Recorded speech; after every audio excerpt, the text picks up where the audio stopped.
This video will have spoilers for Zone of the Enders and Zone of the Enders The Fist of Mars, since Second Runner is a sequel to those. Granted, the Second Runner does not care about the events of Zone of the Enders or The Fist of Mars, but I will bring up those events anyway. So anyway, you have been warned. You cool with that? Alrighty then. Let's go. Zone of the Enders Second Runner was developed by Konami Computer Entertainment Japan, and it was released in 2003 for the PlayStation 2.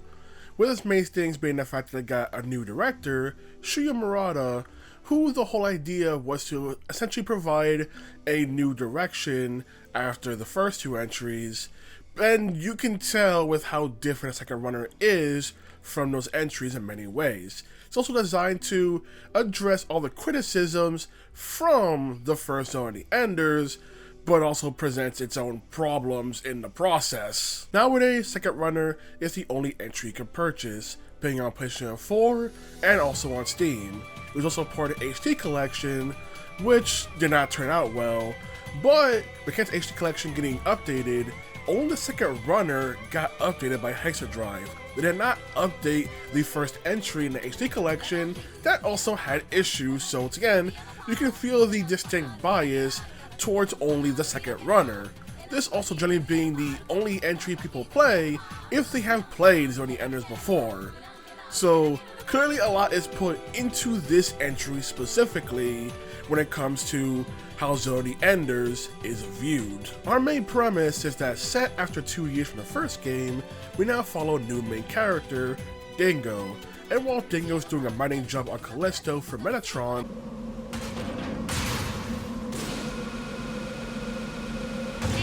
haven't you arrived yet?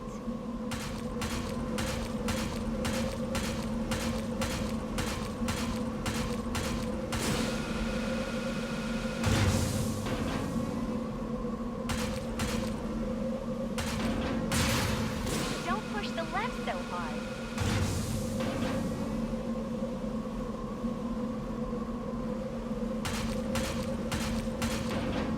he ends up finding Orbital Frame Jehuty.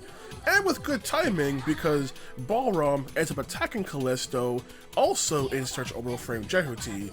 So Dingo pilots Jehuty in order to save his friends in the process.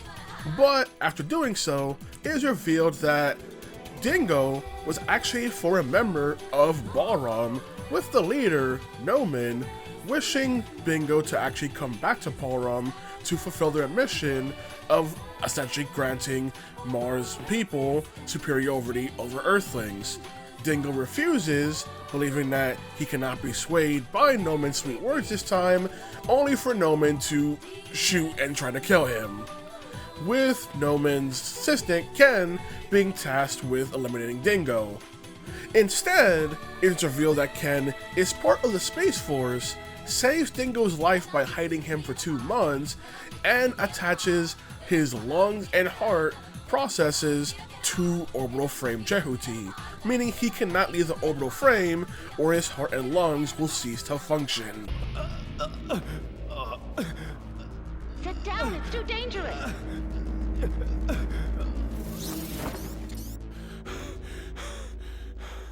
Don't do that again. Did you want to scare me to death? You're either stupid or insane!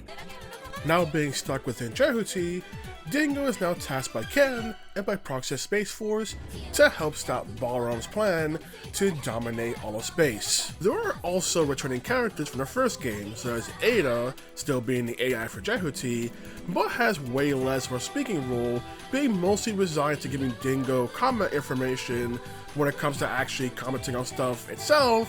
Doesn't really have much to say, probably because Dingo has no qualms with killing people, unlike Leo, but Dingo does still do stuff that would factor as illogical, but Ada doesn't really speak up when it comes to this, such as when Dingo initially tries to fight Noman, who is still piloting Anubis, but unlike the first game, where Ada immediately warned Leo, victory is impossible run, Ada just doesn't? Give that orbital frame back.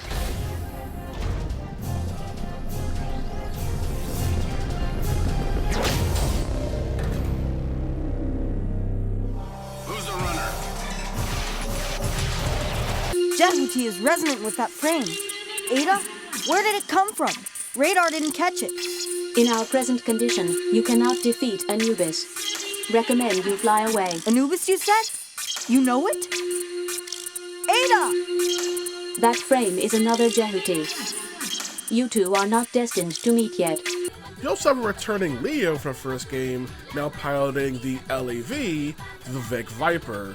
And despite being a Lev, which is supposed to be way weaker than Orbital Frame, is still able to keep up and match the abilities of Orbital Frames, because Leo's just that guy. So, there are returning characters, but the one I had the biggest gripe with, that I mentioned earlier, in the earlier recap for plot, is Viola. You may be wondering, didn't Viola die in the first game? Yes. No man brought back Viola as an AI. And the Viola AI is something I have several issues with. The Viola AI acts nothing like Viola, being solely caring about wanting revenge on Jehuty, with Noman programming the AI to be like this, despite in the first game Noman having respect for Viola and being upset that Leo killed her. I knew others could be killed, but I never thought it could happen to Viola. She was a capable officer. In any case, you will die. A farewell gift to Viola. On top of the fact that Dingo, being former BAHRAM, he actually knew how Viola was and knows the AI acts nothing like her, but also has almost nothing to say about her. In fact, Dingo's entire background of being former BAHRAM adds almost nothing to the story. It solely exists to justify Dingo's skill as a runner, and also tries to set the rivalry between Dingo and Noman. But seeing as Noman tries to shoot and kill Dingo early on, you didn't really need this backstory that they have that's only ever spoken and ever shown to the player, so why even have that aspect?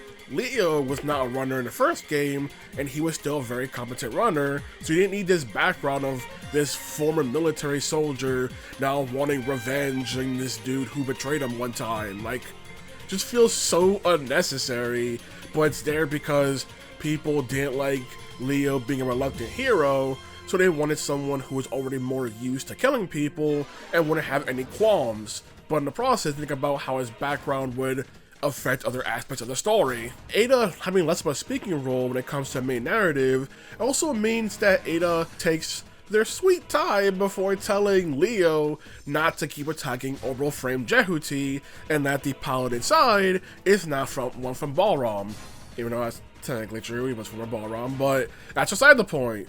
Like, aspects like that, or the fact that Ada never brings up the fact that its plan is to blow itself up once it enters Aumaan, something mentioned towards the finale of Zoradius Enders 1, but only brought up here when Leo mentions it. Are you going to Aumaan?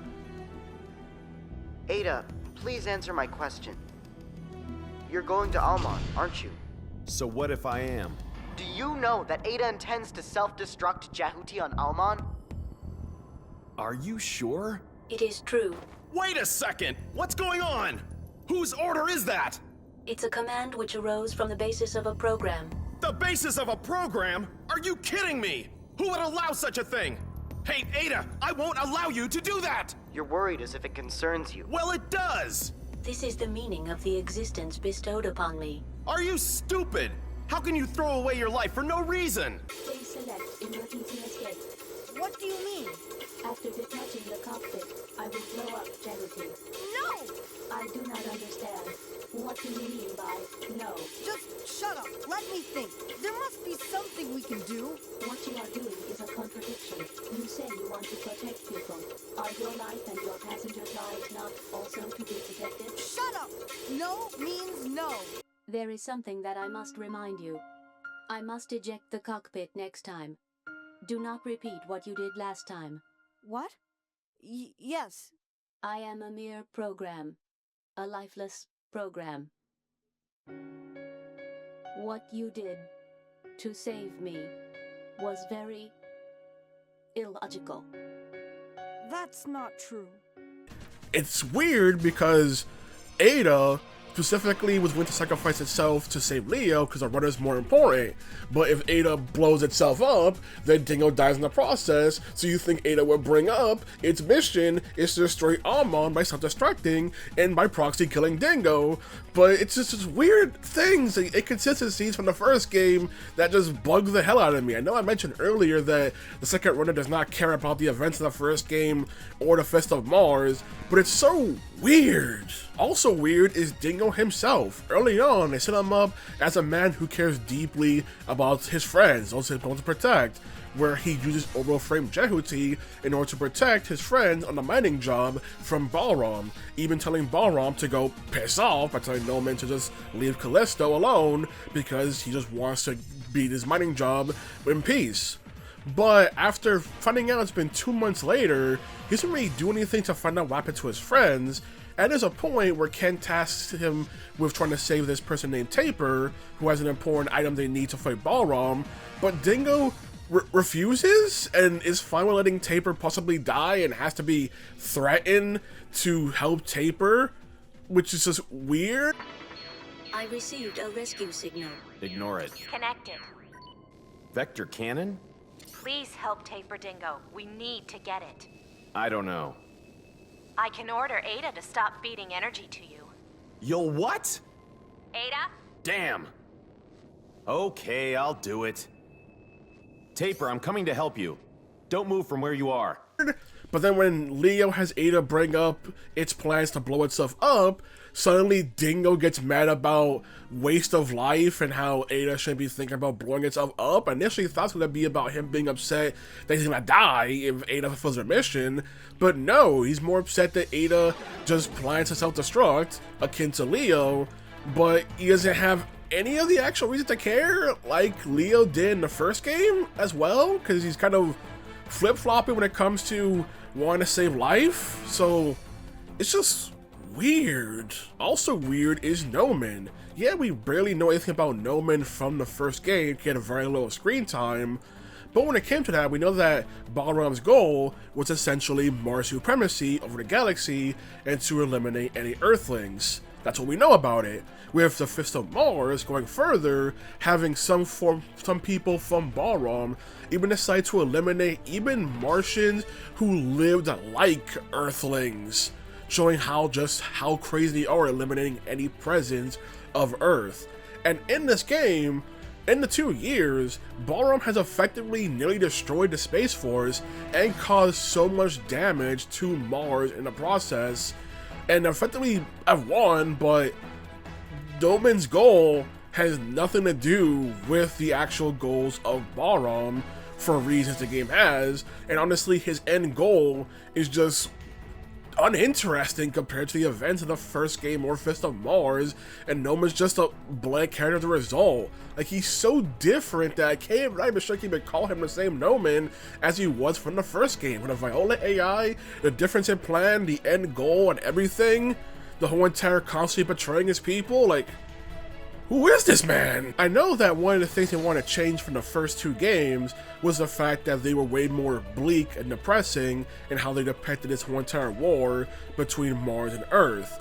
But this game tries to be way more optimistic, but in the most ridiculous ways. Like the fact that Dingo survives getting shot, that's one thing, and Ken hiding Dingo's body for 2 months, that's also one thing. How did Ken hide orbital frame Jehuty for 2 months within BAHRAM's hangar, and Noman never just went, are you gonna, like, destroy that thing? Because Noman wanted Jehuty to either just take it someone else has it, or just destroy Jehuty. They don't really make a claim of which one Noman actually wanted done, so Ken just managed to hide Jehuty, the only thing that can stop Anubis, for 2 months casually underneath Noman's nose. Like, Noman tasking Ken with getting rid of Dingo's body is one thing, but you would think Noman would want Jehuty completely destroyed or gone or somewhere where no one else could get it, considering the threat it has to his plans. Overall, I just don't like the story of the second runner, because he either has to do things that just immediately ignores the first 2 games, retcons things from the first 2 games, or tries to give Dingo's entire backstory to try and hype him up as this cool runner who's so powerful he's possibly the only one that can take on Noman, even though that's so unnecessary. But from what I've seen, the fanbase likes Dingo more, even though he's the less interesting of the two protagonists. He's not a bad protagonist, he's just nowhere near as interesting as compared to Leo was in the first game, or even as Cage was in the first Fist of Mars, and they tried too hard to make Dingo this cool former soldier badass that has similar qualities of wanting to help life and feeling like trying to kill people is horrible and bad but protect his friends, only to have moments where he's fine letting people die because it's not technically part of his mission directive when it comes to what he wants to do. Just help me. Shame on you, yet you're always bragging to me. Dingo! Just say you're sorry. Tell me you're sorry for having to depend on me. No way! Then do it yourself. Ah! Hey, Ken! Jeez. I will also add that its entire game's finale and ending feels 100% unearned. Like, just wanted to shift the game's tone in order to be less bleak and everything, but that finale just feels undeserved. It feels like something they pulled out of their butt when it came to trying to wrap up this series. On top of the fact that the first entry was never actually designed to have a sequel to begin with, which is why it had a more open-ending narrative, but here they wanted to have a sequel, and they wanted it to essentially wrap up things, even if the first game tried to make the point that trying to think that one person can suddenly help wrap up an entire massive space war is kind of ridiculous. Now for the gameplay, which is improved on almost every front. Controlling Jehuty feels way better. The basic attacks have seen so many upgrades. Melee attacks are now faster, way more reliable. Your long-range attacks, including the homing laser shots, are now able to track way better. You can now fight so many more enemies at once, with the enemy count being increased by such huge amounts. Your grab ability is no longer just a grab that only grab one person. You can now grab an enemy, use them as a shield, throw them at other enemies, or even do this cool little spin where you do a wind up and everything. You can now also smack enemies into walls, having your blade combos letting you smack enemies either back, up, or down. Like, the basic feeling of Jehuty is just way better, except for the lock-on that kind of falls apart when there's so many enemies around and the game has no idea who to target. When you try to switch targets, the game will pick someone else you probably don't want to. On top of the fact that if you're in locales that gives you allies, the game will also target them as well when there are cases that it really shouldn't be doing that, but it also means that trying to find an enemy to target can be more annoying. But basic control of Jehuty is just way better than it was in the first game, and is way more enjoyable to do. These sub-weapons, while they're all obtained as via the plot, they're also infinitely better and now all have their use when it comes to being used for combat. Even if ones in the first game I couldn't even imagine what purpose some of them could have, now have a use in this game to help you with enemies. So the sub-weapons are increased dramatically. The only issue I have is, in the first game, no matter what sub-weapon you have, if you use a sub-weapon button from an enemy, Jehuty will always grab them. And in this game, grabbing is more important than ever, because there are several instances where you need to grab stuff off the walls in order to use them for combat. But here, you have to switch back to the dedicated grab option in order to use it, and I wish that wasn't the case. I wish I kept that aspect where just being near an enemy or object would have Jehuty default to a grab, instead of needing to switch out your sub-weapon for a grab and take more time to do. Shift to vector cannon mode. All energy lines connected. Landing gear and climbing irons locked. Inner chamber pressure rising normally. Life ring has started revolving. Ready to fire. The battleship is sinking. 2 more. Now, while combat itself is a massive upgrade, the issues now come in the forms of the levels, with this game being completely linear as to avoid the backtracking issue that the first game had. There's still stuff to explore. You can still find these optional missions and stuff, these bonuses for the game, so there's still pieces to explore and everything. Don't worry about that part. They kept the exploration bit. The issue is in the gimmicks in the levels. Like, in the first level, they mainly give you the high-speed action rush of the gameplay, so many enemies, trying out abilities, having this cool boss fight, everything. And then the second level immediately slows things down, where I mentioned to help this person named Tapir, and he has to find them hiding in a cargo box, and he gives you instructions on which cargo box he's in, and you have to slowly find him, going back and forth until you eventually find which one Tapir is in.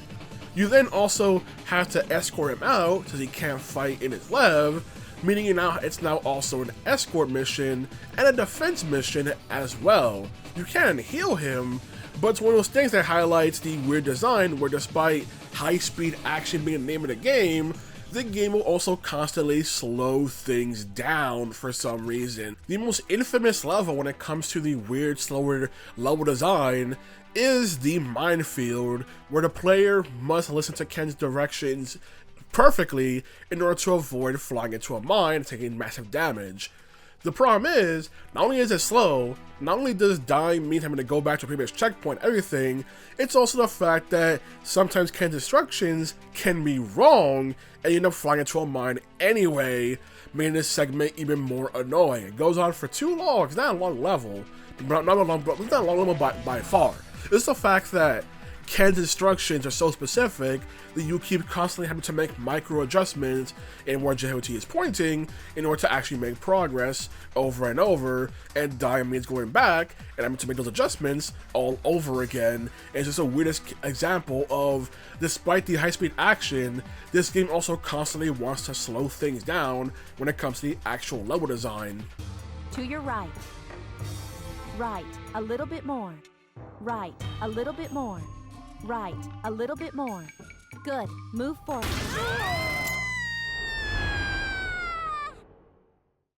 You also have the boss fights, which have seen an upgrade compared to the first game, being way more fun in action, but the issue is, the boss fights also have specific moments where you can deal damage, meaning for the rest of the fight, you can't really do much against them. And there are some really cool gimmicks to the bosses, like one boss requires you to fight in the dark with Ada actually guiding you on when Jehuty is close to the boss and on what attacks to avoid. But it's also the fact that you can only damage them with the opening. It also means that using sub-weapons on them or long-range attacks don't really do or add a whole lot to the fight because of the fact they'll generally just shrug them off.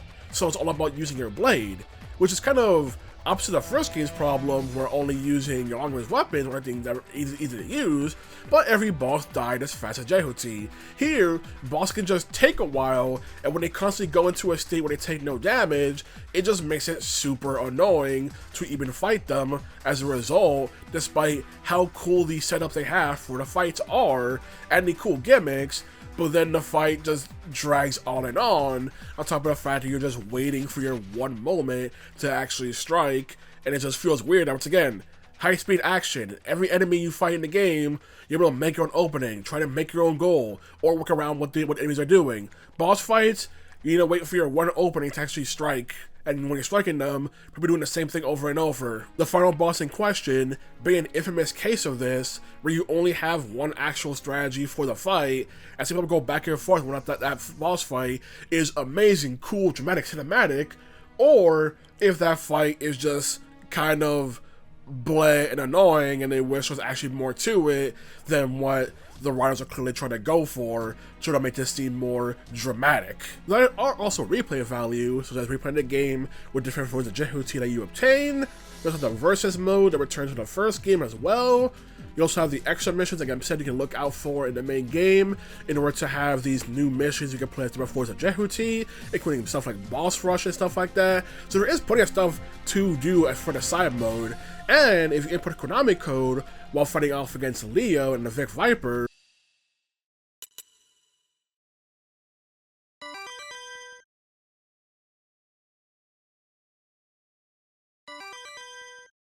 you can actually have a 3D rendition of Gradius titled Zoradius, where you play as Leon the Vic Viper, essentially going to the first level of Gradius as just this bonus little side game.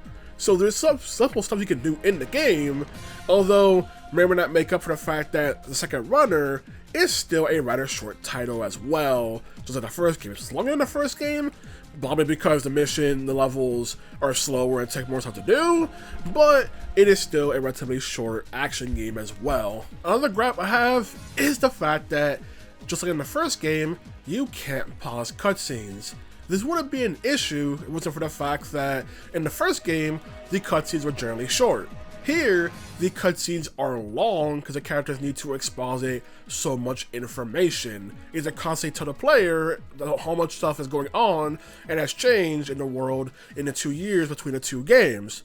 But it doesn't go further into detail because, and then when I have to talk about Fist of Mars, like I said, Second Runner does not care about Fist of Mars. But that means those cutscenes can go on for a while, probably like 5+ minutes of you being unable to pause it. For some reason, the PS4 remaster includes a second skip button rather than an actual pause button. So you don't want to hit any button when it comes to actually being in the cutscenes. This just makes it annoying, especially since it's sometimes just several small cutscenes that play back to back that can make it so the character just exposing information, which can also affect you the characters, that there are times where they're just exposition machines or to try and once again reinforce the danger of BAHRAM. They played the first game, Fist of Mars, you are aware of, but they need to catch up new players on top of trying to add more details that just also feel weird to add to BAHRAM when it comes to their one-time play and what Noman's doing, but that's beside the point. There is also an SOS mission that's mandatory, where this time you have the Space Force helping you out with protecting an entire city, but the Space Force being tasked to help also don't really care for the city in question, so there are points where they may be a dangerous surrounding area on top of the actual BAHRAM forces attacking as well.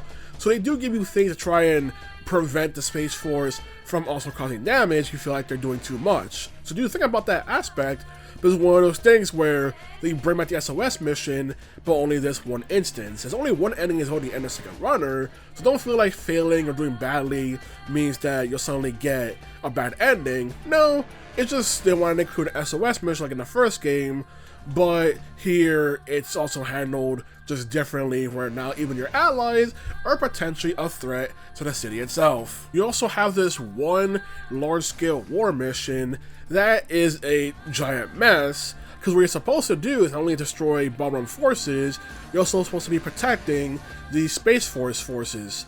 The problem is, I don't really know what they want me to do, because I mentioned earlier in this video, there's a point where you're escorting a person named Tapir who can heal his Lev, but here, I'm not sure if I'm actually healing them or doing anything because their status sometimes changes to being healed, sometimes it doesn't, and there's so much stuff going on.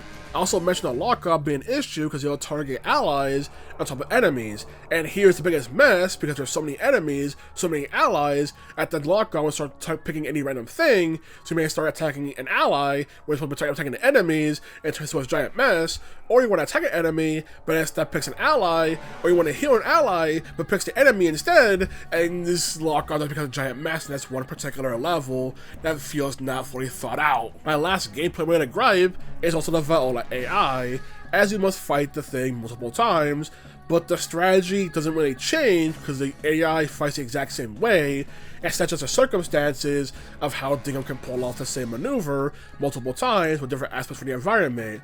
It's a cool way of showing how you're able to use the environment to your advantage, but it does mean find the same boss over and over and over, and also highlights how you can only fight the boss in one actual way and can't do anything else.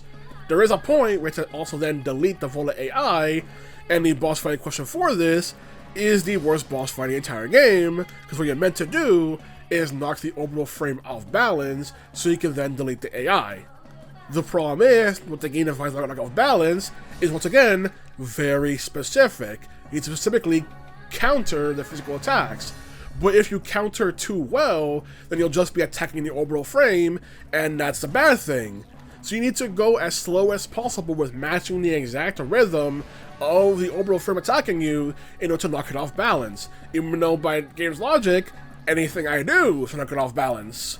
But it's one of those things where to go as slow as possible in your high-speed mech action game in order to lead the Viola AI. I've seen many people have the similar frustrations where they don't know they have to go very slowly and not just mash the button in order to counter the physical attacks, or otherwise Jehuty will overtake the combo and instead start attacking the orbital frame entirely when you think that would count, knock it off balance, but no, you didn't take a knock it off balance in the exact way the game wanted.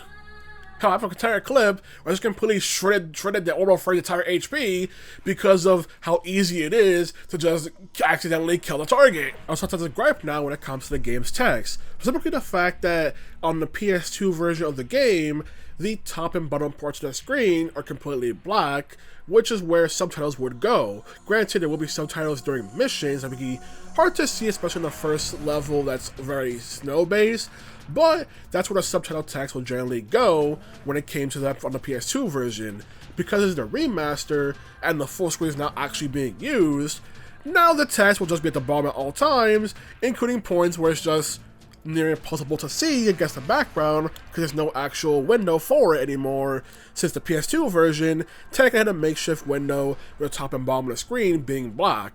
On top of the fact that in this version, there's also extra tips that are in white text on the screen, but they are just completely tiny despite being added for here, and it just makes no sense how these extra tips are just the most tiniest things from me to put towards the top left part of the screen. It just makes no sense. I don't get why you would do that.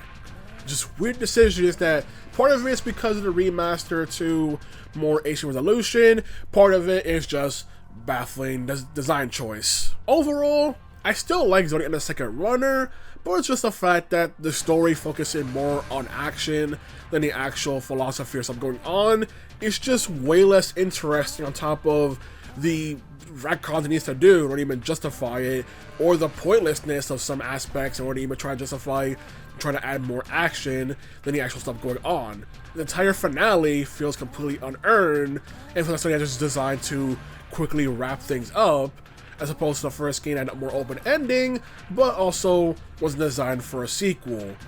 The gameplay is heavily improved, constant combat is heavily improved, way better control Jehuty, way better use sub-weapons, but then the boss fights don't take advantage of it whatsoever. I see some saying the boss fights just feel scripted with how little control the player actually has until I try to find them. Hell, the actual final boss of the game is the only time it really felt like it lived up to the high-speed action nature of the gameplay, where the boss has a very specific way you need to defeat them, despite how many different sub-weapons you gather throughout the entire game that I guess only exist for you to use throughout the levels and not in the actual boss encounters themselves.